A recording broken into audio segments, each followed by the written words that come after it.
Alors Eric, on vous a vu faire un très très grand numéro. Est-ce qu'il y avait vraiment, après voilà, la définition de ce parcours, est-ce qu'il y avait vraiment des difficultés? Oui, des difficultés. Enfin, bien sûr, sur ce genre de parcours, on a toujours des difficultés. Là, il y en a vraiment eu tout le long de l'épreuve, des difficultés vraiment très variées. Avec d'une part la montagne pelée au départ, après la forêt tropicale qui était très humide, donc avec beaucoup de glissades et autres.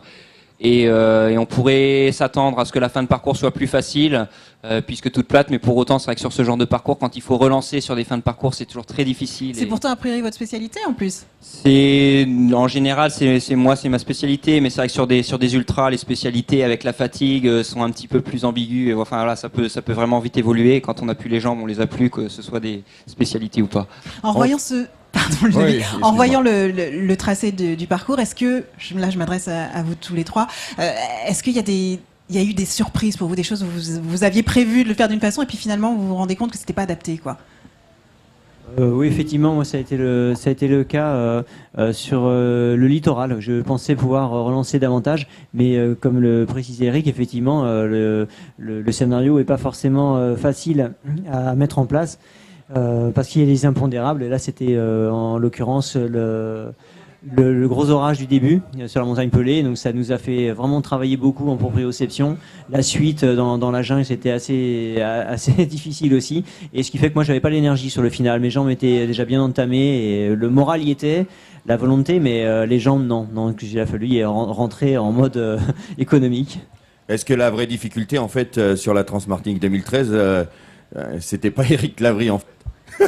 Ah, On on vous peut voit dire. tous les deux, mais en d'ailleurs, même hein, temps, à c'était l'écran. très stimulant parce que c'est bien d'avoir aussi quelqu'un devant qui entraîne. Moi, ça m'a beaucoup aidé. Voilà, on revoit sur les images Antoine et puis Patrick Bohard. Bohard, oui, et Patrick, Patrick. voilà, c'est les images où vous êtes dans le dur. C'est là où là j'ai été vraiment impressionné, voilà, par ce mental de guerrier. On s'était dit, ça y est, c'en est terminé, ça marchait. Puis vous êtes revenu sur Antoine. Mais en fait, oui, avec Antoine, on a fait un bon bout de chemin ensemble. Lui devant à certains moments, moi devant à d'autres. Moi, j'avais un vrai problème sur la course, c'est que j'avais sommeil.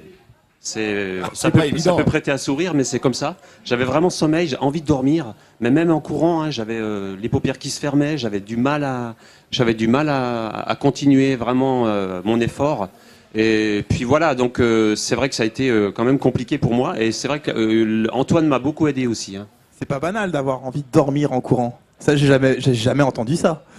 Bah, oui, c'est vrai que après, bon, j'avais pas dormi la nuit d'avant, donc c'est vrai que au niveau de l'énergie, on n'a pas rechargé complètement l'énergie et malheureusement, il manque quand même quelque chose, quoi. Est-ce que Mais vous avez quand même réussi à aller jusqu'au bout. Je vous propose de regarder là des images de cette course, de très belles images qui ont été tournées pendant ces 2 jours. Regardez.